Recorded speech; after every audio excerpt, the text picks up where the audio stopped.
జనరల్‌గా నాకు సానుభూతి పొందే మాటలు మాట్లాడడం గానీ, నాకేదైనా ఇబ్బందున్నా, కష్టం ఉన్నా, బయట ఎవరికో చెప్పి, వారి ద్వారా ఏదైనా సహాయం పొందాలనే ఆలోచన గానీ ఏ రోజు ఉండదండి.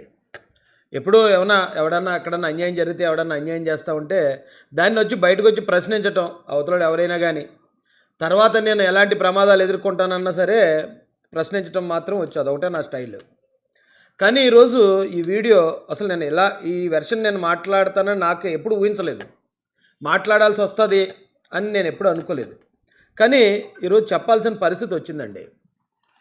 ఈ మధ్య కూటమి నుంచి కొద్దిమంది నాయకులు వైసీపీలో జాయిన్ అవ్వడం గమనించాను. అందులో గతంలో ప్రతిపక్షంలో ఉన్నప్పుడు నాతో కలిసి గట్టిగా పోరాడిన ఒక జనసేన లీడర్‌కి నేను కాల్ చేశాను. ఏవండీ ఏంటి ఇంత తొందరగా ఎలాంటి డెసిషన్ తీసుకున్నారు? మనం వెయిట్ చేయాలి గదా! ఎంతో కష్టపడి గెలిపించుకున్న పార్టీ గదా! ప్రాణాలు పణంగా పెట్టాం గదా ఆ రోజు. ఎందుకు ఇంత తొందరగా ఇలాంటి నిర్ణయం తీసుకున్నారు ఎందుకని అడిగాను నేనే. అలా చేయకుండా ఉండాల్సింది. నేను ఫైట్ చేస్తున్నాను గదా! నేను ఇంక అలా అప్పటి నుంచి గతంలో ఎలా ఫైట్ చేశానో ఇప్పుడు కూడా అలాగే ఫైట్ చేస్తున్నాను గదా! మనం ఫైట్ చేయాలి గదా! అని చెప్పి అడిగితే వారు మాట్లాడిన మాటలు ఈరోజు నేను ఈ వీడియో మాట్లాడేలా చేసేయండి. ఆ లీడర్ నాతో ఏమన్నారంటే, "నీకేముందిలే అన్న, ఓ 2 వైన్ షాపులు, లేదా ఒక మైనింగు, ఒక రాజ్యసభ సీటు ఇస్తానంటే, నీకంటే గట్టిగా పనిచేస్తాను నేను" అన్నారు. అంటే నాకు అర్థం కాలేదు. ముందైతే అర్థం కాలేదు. తర్వాత ఫోన్ పెట్టేసిన తర్వాత ఆలోచిస్తే, ఇలాంటి మాటలు నేను చాలామంది దగ్గర వింటున్నాను. రాజేష్‌కేముంది, రాజేష్‌కి అన్నీ సక్రమంగా జరిగిపోతూ ఉంటాయి. చాలా హ్యాపీగా ఉంటాయి. కూటమిలో ఏ పని కావాలితే ఆ పని జరిగిపోతూ ఉంటది. పెద్ద ఇల్లు కూడా కట్టేశాడు. కాబట్టి అతనికి ఏం కష్టం ఉంది? అతను పార్టీ కోసం ఎందుకు పనిచేయడు అన్నట్టు మాట్లాడుతున్నారు. కానీ నేననేది ఏంటంటే, మనం ఒక పార్టీకి కమిట్ అయినప్పుడు, ఒక లీడర్‌కి మనం కమిట్ అయిన తర్వాత, అంత తొందరగా మనకేదో కష్టాలొచ్చాయి, నష్టాలొచ్చాయని ఆ పార్టీని, ఆ లీడర్‌ని వదిలేయడం అనేది కరెక్ట్ కాదు అంటాను నేనైతే. గతంలో జగన్మోహన్ రెడ్డి గారు కూడా నాకు పర్సనల్‌గా ఏమీ అన్యాయం చేయకపోయినా, ఒక వర్గానికి అన్యాయం చేస్తున్నాడనే ఉద్దేశంతో మాత్రం అతన్ని వ్యతిరేకించాను. ఇక్కడ కూటమిలో ఒకవేళ ఓకే. అందరూ ఇలా పరిస్థితి ఇలా ఉన్నట్టుంది. కొద్దిమంది కార్యకర్తలు మాకు మాత్రమే అన్యాయం జరుగుతుంది. లేకపోతే మాకు మాత్రమే న్యాయం జరగలేదు. కాబట్టి అందరూ బానే ఉన్నారు. కాబట్టి మేము పార్టీ మారిపోవాలి అనే ఆలోచనలో గాని ఉన్నారా? అది కరెక్ట్ కాదని చెప్పాలనే ఉద్దేశంతో నేను ఈ వీడియో రికార్డ్ చేస్తున్నాను. నిజం చెప్పాలంటే కూటమి ప్రభుత్వం వచ్చిన తర్వాత ఈ 2 సంవత్సరాల కాలంలో పర్సనల్‌గా నా పరిస్థితే చెప్తున్నాను. ప్రతిపక్షంలో ఉన్నప్పుడే నా పరిస్థితి బెటర్‌గా ఉంది. హానెస్ట్‌గా చెప్తున్నానండి. కూటమి నేను తెలుగుదేశం పార్టీ కార్యకర్తగా చెప్తున్నాను. ప్రతిపక్షంలో ఉన్నప్పుడే నా పరిస్థితి పర్సనల్‌గా నా పరిస్థితి చాలా బెటర్‌గా ఉంది. అధికారంలోకి వచ్చిన తర్వాతతో పోలిస్తే. కానీ అధికారంలోకి కూటమి వచ్చిన తర్వాత రాష్ట్రం పరిస్థితి బెటర్‌గా ఉంది. కార్యకర్తలు మనం ఈరోజు కాకపోతే రేపన్నా మనకు జరగాల్సిన న్యాయం జరుగుతుంది. రాష్ట్రం బాగుపడుతుందా లేదా అనేది ఆ ఒక్క కోణం ఆలోచిస్తే బాగుంటుందని నేను మీ అందరికీ హృదయపూర్వకంగా రిక్వెస్ట్ చేస్తూ చెప్తున్నానండి. ఈ సందర్భంగా నేను ఫేస్ చేసిన కొన్ని ప్రాబ్లమ్స్ కూడా చెప్తాను. ఎందుకంటే మీ అందరూ చాలామంది అసంతృప్తిగా ఉన్నారు. మాకు పలానా చోట ఈ వర్క్ అడిగా జరగలేదు. పలానా చోట ఇంకొకరు ఎవరికో జరుగుతుంది. ఇలాంటి అసంతృప్తులు ఉన్నాయి అందరిలో. అయితే నా ఏమనాలి నా స్వానుభవం కూడా చెప్తాను. ఇప్పుడు ఎగ్జాంపుల్ చెప్పాలంటే అండి, జగనే నన్ను బాగా గుర్తించాడు. ఎందులో గుర్తించాడు రాజేష్ అని మీరు అడగొచ్చు. గత ప్రభుత్వ హయాంలో జగన్మోహన్ రెడ్డి మీద నేను చేసిన ఫైట్ మహాసేనగా నేనంటే మేము మహాసేనలో చాలామంది యూత్ ఉంటారు. వాళ్ళందరూ కూడా సోషల్ మీడియాలో యాక్టివ్గా ఉంటారు, గ్రౌండ్లో యాక్టివ్గా ఉంటారు. జగన్మోహన్ రెడ్డి మీద మేము చేసిన ఫైట్ని జగనే బాగా గుర్తించాడు. ఎందుకంటే ఒక వ్యక్తి మీద 30 కేసులు పెట్టడం ఈ రాష్ట్రంలో నాకు తెలిసి 1, 2, 3 ప్లేసులు ఇస్తే కనుక టాప్ 1, 2, 3 ఇస్తే ఖచ్చితంగా ఆ 1, 2, 3లో నేను ఉంటాను. జగన్ అంతలా గుర్తించాడు. ఎందుకంటే ఈ రాజేష్ మహాసేన్ అనేవాడు లేకపోతే ఈ మహాసేన్ వాళ్ళు మేము వైసీపీ చేస్తున్న ప్రతి స్ట్రాటజీని పొలిటికల్ అంటే ఏంటి పాలిటిక్స్ అంటే స్ట్రాటజీలే కదా. వాళ్ళ సోషల్ మీడియాకి ఐపాక్ టీం ద్వారా 100 కోట్లు ఖర్చు పెడతాడు జగన్మోహన్ రెడ్డి. తెలుగుదేశం పార్టీకి ఆ వ్యవస్థ లేదు. తెలుగుదేశం పార్టీ సోషల్ మీడియా మీద డబ్బులు ఇచ్చి సోషల్ మీడియాతో పనిచేయించే వ్యవస్థ తెలుగుదేశం పార్టీ లేదు, చేయదు కూడా. 100 కోట్లు సోషల్ మీడియా మీద ఎందుకు ఖర్చు పెడతారండి? ఇప్పుడు జరిగే యుద్ధం అంతా సోషల్ మీడియాలోనే. ఇప్పుడే ఎగ్జాంపుల్ తీసుకోండి, ఎస్సీలుగా ఎవరు పుట్టాలనుకుంటారు అని చంద్రబాబు నాయుడు గారు అన్నారనేది వీళ్ళు ప్రచారంలో తీసుకొచ్చారు అప్పట్లో. అది నిజంగా 2019 ఎలక్షన్‌లో ఎస్సీల్లో 80% జనాన్ని నమ్మించింది. వాళ్ళు సోషల్ మీడియాలో చేసిన క్యాంపెయినే.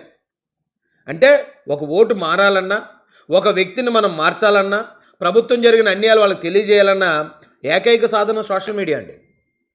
అందుకే సోషల్ మీడియాలో మాట్లాడుతున్న రాజేష్ మహాసేన్ని అంత థ్రెట్‌గా ఫీల్ అయ్యారు ఆ రోజున జగన్మోహన్ రెడ్డి గారు. ఫీల్ అయ్యారు కాబట్టే అయితే నాకు చాలా చెప్పారు వాళ్ళు. లేదు రాజేష్ అప్పుడే కంగారు పడకు, నీకు పదవి ఇస్తానంటున్నారు జగన్మోహన్ రెడ్డి గారు. నీకు మంచి భవిష్యత్తు ఉంది.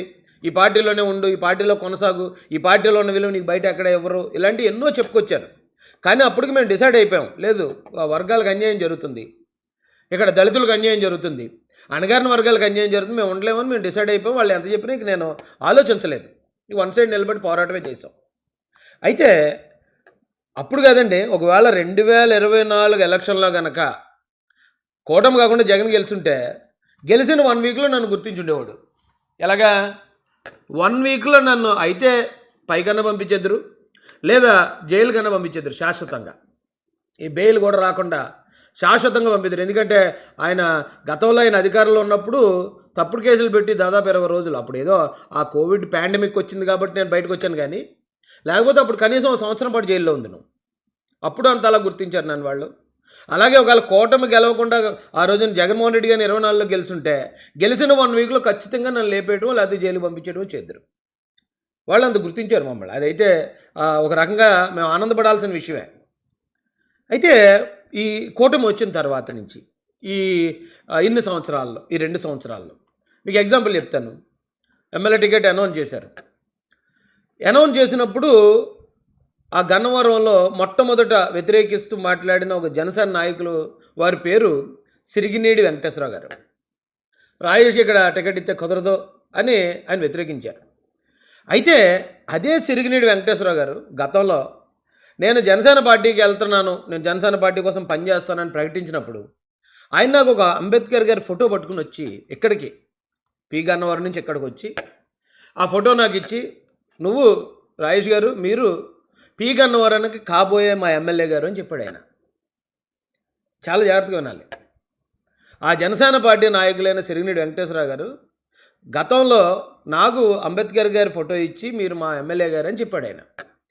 అదే వ్యక్తి నాకు తెలుగుదేశం పార్టీ చంద్రబాబు నాయుడు గారు ఎమ్మెల్యే టికెట్ అనౌన్స్ చేసిన వెంటనే రాజేష్ ఇక్కడ ఎమ్మెల్యే టికెట్ ఇస్తే కుదరమని చెప్పి గొడవ పెట్టాడు ఆయన. ఆయన నేనేం తప్పు పట్టట్లే. కానీ అక్కడ జరిగింది ఏంటి? నేను జనసేన పార్టీలోకి వెళ్ళాలి అనుకున్నాను. ఆ జనసేన పార్టీలోకి వెళ్ళాలనుకుని జనసేన పార్టీలోకి వెళ్లకుండా తెలుగుదేశం పార్టీలోకి ఎందుకు వెళ్ళానో నాయకులకు మాత్రమే తెలుసు, పెద్దలకు మాత్రమే తెలుసు. ఈ మిగతా కార్యకర్తలకి అది నేను చెప్పలేను, ఎప్పటికీ చెప్పలేనేమో. అది కేవలం పెద్దలకు మాత్రమే తెలుసు, కిందనున్న నాయకులకు తెలియదు. తెలియక వాళ్ళు ఏమనుకున్నారు, వీడు మా జనసేనకు వస్తానన్నాడు, మమ్మల్ని మోసం చేశాడు, అలాంటి వాడికి ఇక్కడ ఎలా టికెట్ ఇస్తారని ఆయన గొడవ చేశాడు. తప్పలేదు. ఆయన్ని అక్కడ ఉన్న జన సైనికుల్లో కూడా నేను ఇప్పటికీ గౌరవిస్తాను, ఎందుకంటే వాళ్ళకి వాస్తవం తెలియదు కాబట్టి. కానీ అప్పుడు ఆ టికెట్ మిస్ అవ్వడం అనేది ఇప్పటికీ నన్ను చూసి చాలామంది జాలిపడుతున్నారండి. జాలిపడినా, నన్ను హేళన చేసినా నేను అదే స్పీడ్తో గతంలో నేను ప్రతిపక్షంలో ఉన్నప్పుడు ఎలా పనిచేశానో ఇప్పటికి కూడా 1% కూడా స్పీడ్ తగ్గించకుండా పనిచేస్తున్నాను. ఎందుకు చేయాలి, ఎందుకు చేస్తున్నాను అంటే అది ఒక కమిట్మెంట్, పార్టీకి మన లాయల్టీ. చాలామంది నన్ను అంటారు సహనం లేదు రాజేష్కి, నిలకడ లేదని. ఇంతకన్నా సహనం, ఇంతకన్నా నిలకడ ఎవరు చూపించరేమో అనిపిస్తుంది నాకు ఒక్కోసారి నన్ను నేను ఆలోచించుకున్నప్పుడు. ఈ రోజున కార్యకర్తలు ఎవరైతే మాకు గుర్తించట్లేదు, మా ఎమ్మెల్యే మమ్మల్ని పట్టించుకోవట్లేదు, లేదా మా ఎమ్మెల్యే మమ్మల్ని మీటింగ్ పిలవట్లేదు కాబట్టి మాకు గుర్తింపు లేదు, మేము మళ్ళీ వైసీపీకి వెళ్ళిపోతామని మాట్లాడుతున్నారో వాళ్ళకి చెప్తున్నాను నేను, ఎన్ని కష్టాలన్నా మనం తట్టుకోవాలి. ఎన్ని హేళనలు అవమానాలు ఎదురొచ్చినా సరే పార్టీ కోసం కమిట్ అయి పనిచేయాలంటాను నేను. అర్థమైందండి. అండ్ ఇంకొక విషయం, ఇప్పుడు గన్నవరం ఎమ్మెల్యే టికెట్ ఇచ్చారు, సరే మిస్ అయింది. అది కొన్ని విషయాలు మాట్లాడకూడదు కానీ చెప్తున్నాను, ఎందుకంటే ప్రతి ఒక్కరూ ఇబ్బంది పడినా సరే రాష్ట్రం బాగుండాలంటే ఖచ్చితంగా మనం కూటమి వైపు నిలబడాలి.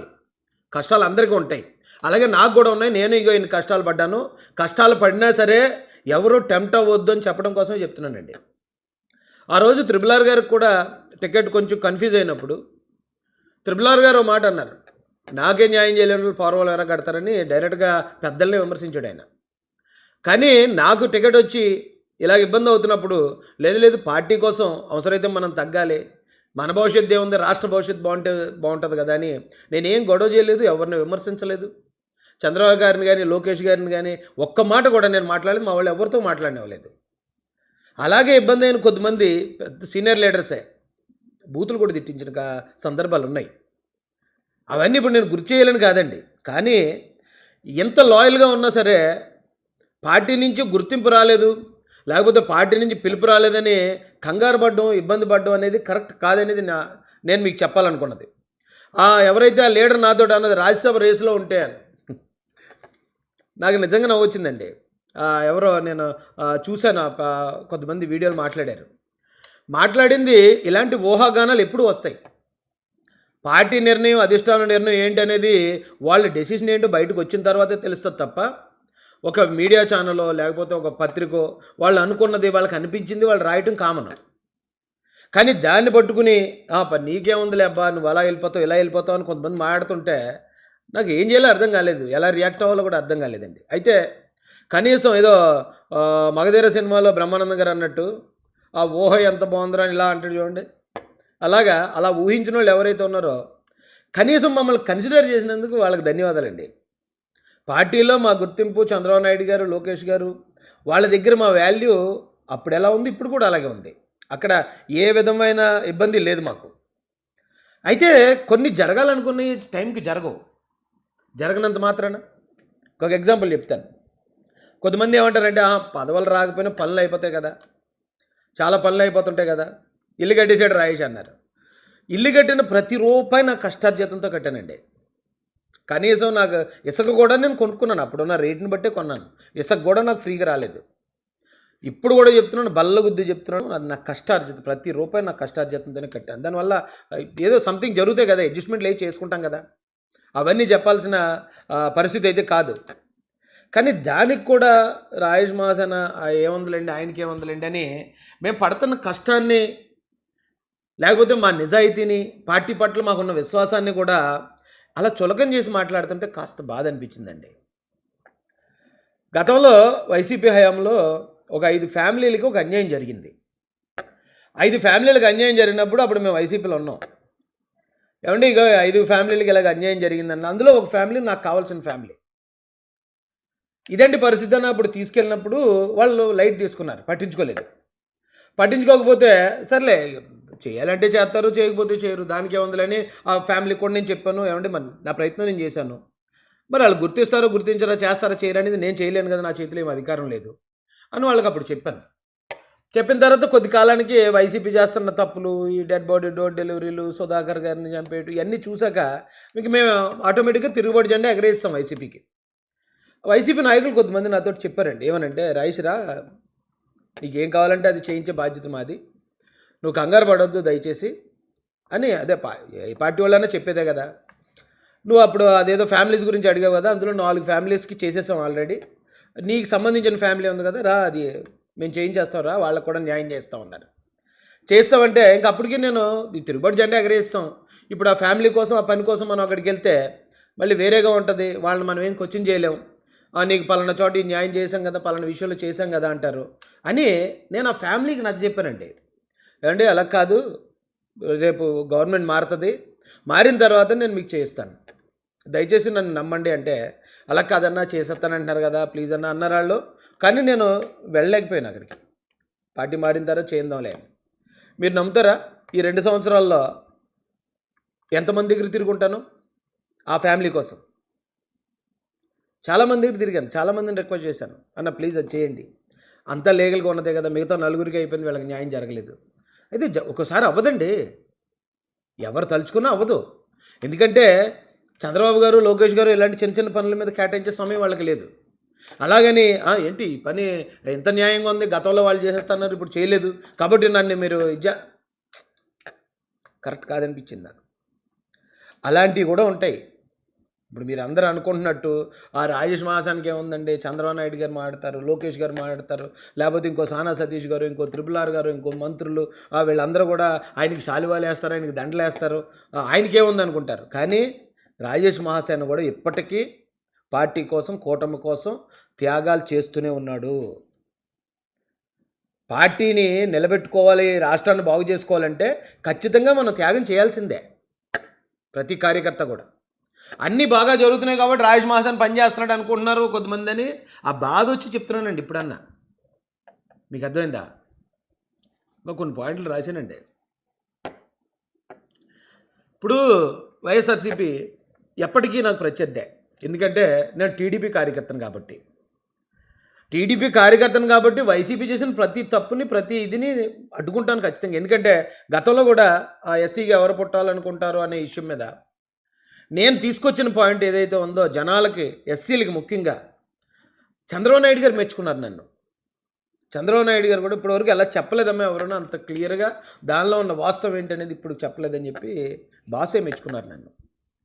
అలాగే ఆ బోషుడికి అనే విషయంలో వాళ్ళు వక్రీకరించేస్తూ ఉంటే దానిలోని వాస్తవాలు నేను తీసుకొచ్చినప్పుడు కూడా పార్టీలో పెద్దలు చాలామంది మెచ్చుకున్నారు నన్ను. ఇక చంద్రబాబు నాయుడు గారిని అసెంబ్లీలో అవమానించి ఆయన బాధపడుతూ ఉంటే లేదు మేము ఏమనలేదు, ఏమనుకుండా ఆయన ఏడుస్తున్నాడని చెప్పి అప్పుడు మాట్లాడిన వెకిలి మాటలకి దానిలో ఉన్న అర్థాన్ని కూడా ప్రజలకి నేను తెలియజేసిన విధానాన్ని ఆ రోజు చాలామంది మెచ్చుకున్నారండి. చాలామంది మెచ్చుకున్నారు. పార్టీలో అంటే ప్రతిపక్షంలో ఉన్నప్పుడు వేరేగా ఉంటుంది ట్రీట్మెంట్. అధికారంలోకి వచ్చాక అందరూ ఎవరి పనులు వాళ్ళు ఉంటారు కాబట్టి అందరినీ పట్టించుకుంటారు, అందరికీ పనులు జరగాలని ఆలోచించకండి. ఎందుకంటే పార్టీ గెలిచి ఇంకా 2 సంవత్సరాలు అయింది. ఈ పార్టీలో 40 సంవత్సరాల నుంచి ఉన్నవాళ్ళు ఉన్నారు, జనసేన పార్టీలో పెట్టిన దగ్గర నుంచి ఉన్నవాళ్ళు ఉన్నారు. దయచేసి కూటమిని అపార్థం చేసుకోవద్దండి. నేను ఆ లీడర్తో మాట్లాడినప్పుడు, ఆ జనసేన లీడర్తో మాట్లాడినప్పుడు వారు నాకు ఒక కథ చెప్పారండి. ఆ కథ ఇప్పుడు మీకు కూడా చెప్తాను. నేనేమన్నానంటే మరి సహనం ఉండాలి కదా అన్నాను. అంటే సహనం అంటే ఏంటన్నా, మీకు ఒక కథ చెప్తాను అన్నారు. సరే చెప్పండి అన్న. ఓ తండ్రి కొడుకు ఉన్నారట. ఆ తండ్రి కష్టపడి పనిచేస్తున్నాడు. ప్రొద్దున్నే పొలానికి వెళ్తున్నాడు, పొలంలో పని చేసుకొస్తున్నాడు, కుటుంబాన్ని పోషిస్తున్నాడు. ఈ కొడుక్కి ఎప్పటి నుంచో ఒక కొత్త సైకిల్ కొనుక్కోవాలని కోరిక. ఆ కోరిక నా తండ్రి దగ్గర బయటపెట్టాడు. నాన్న నాకు ఒక సైకిల్ కొనిపెట్టు అని. అప్పుడు ఆ తండ్రి అన్నాడు, బాబు నాకే సైకిల్ లేదురా, నేనే నడుచుకుంటూ చేలోకి వెళ్తున్నాను, చేలోకి వెళ్ళి పని చేసుకొస్తున్నాను, నేను కష్టపడుతున్నాను, ఖచ్చితంగా నీకు సైకిల్ కొనిస్తాను, నేను నా పరిస్థితి మెరుగుపడినాన్ని నీకు కొనిస్తాను అన్నాడట. అప్పుడు ఈ కొడుకు కూడా ఏం చేశాడు, రే మా నాన్న ఎంత కష్టపడుతున్నాడని చెప్పి కొడుకు కూడా కష్టపడడం మొదలుపెట్టాడు. తండ్రికి ఆయన చేదోడు వాదోడు కొనటం, తండ్రి ఒక 500 సంపాదిస్తే ఈయన ఒక 200 300 సంపాదించటం, అలాగా తండ్రి కోసం ఈయన కూడా కష్టపడడం మొదలుపెట్టాడు. కష్టపడడం మొదలు పెడితే ఒక స్థాయికి వచ్చేటప్పటికి వీళ్ళు ఫైనాన్షియల్గా హ్యాపీగా స్థిరపడ్డారు. స్థిరపడినప్పుడు గతంలో అడిగినప్పుడు నాన్న కొంచెం సహనం వహించరా బాబు, మన పరిస్థితి మెరుగుపడినండి, నీకు సైకిల్ కొనిస్తానన్నాడు తండ్రి. కొడుకు ఓకే దాన్ని యాక్సెప్ట్ చేశాడు. కానీ వీళ్ళ పరిస్థితి మెరుగుపడింది, అందరూ కష్టపడ్డారు, పరిస్థితి మెరుగుపడింది. వాళ్ళ నాన్న ఒక కారు కొనుక్కున్నాడట. కారు కొనుక్కుని వాళ్ళ నాన్నగారి స్నేహితులను ఎక్కించుకుని తిరుగుతున్నాడు. అప్పుడు కూడా ఈ కొడుకు వెళ్ళి నాన్న నాకు సైకిల్ కొనిస్తాను కదా కొనివ్వని అడిగాడట. కొనివ్వంటే అరే నాన్న సహనం వహించ